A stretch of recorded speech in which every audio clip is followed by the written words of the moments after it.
রণে ভঙ্গ দিয়েছে পাকিস্তান। ভারত পাকিস্তান সংঘর্ষ বিরতি হয়েছে, যদিও তারপরেও ভরসা পাচ্ছেন না জম্মুর বাসিন্দারা। গত কয়েকদিনে চোখের সামনে গোলাগুলি দেখে এখন তারা বলছেন পাকিস্তানকে বিশ্বাস করা যায় না। আর বিশেষত গতকাল রাতের পর আতঙ্ক এখনো কাটেনি উপত্যকায়।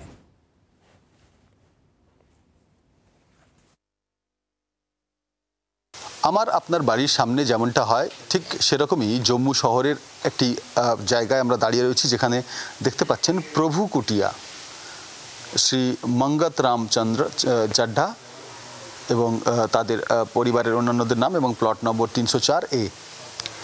এই জম্মুর এই জায়গার কেন দেখালাম এই ঠিকানা, বাড়ির ঠিকানা, নেম প্লেট, সেটা এবার আপনাদের দেখাই। এই বাড়িতে ঠিক 48 ঘন্টা আগে একটি ড্রোন বিস্ফোরণ ঘটানো হয়েছে। পাকিস্তান সেনা ড্রোন পাঠিয়ে বিস্ফোরণ ঘটিয়েছে। আর এই বাড়িটার ওপরের দিকে যত তাকানো যাবে ততই শিউরে উঠবে মানুষ, আঁতকে উঠবে। একটি বাড়িতে যখন মানুষজন রয়েছেন তখন সেই বাড়িতে আচমকা বিস্ফোরণ হচ্ছে, যাদের এই ভারত পাকিস্তান যুদ্ধের সঙ্গে কোনো লেনদেন নেই। এখান থেকে পাকিস্তানের সীমা প্রায় 10-15 কিলোমিটার দূরে। আর এরকমই ড্রোন প্রত্যেক দিন পাকিস্তান পাঠাচ্ছিল শয়ে শয়ে। সেগুলিকে ভারতের এয়ার ডিফেন্স সিস্টেম রীতিমতো ধ্বংস করেছেন এবং সেই রেড ফ্লেয়ার দিয়ে ধ্বংস করার ছবি আমরা দর্শকদের দেখিয়েছি।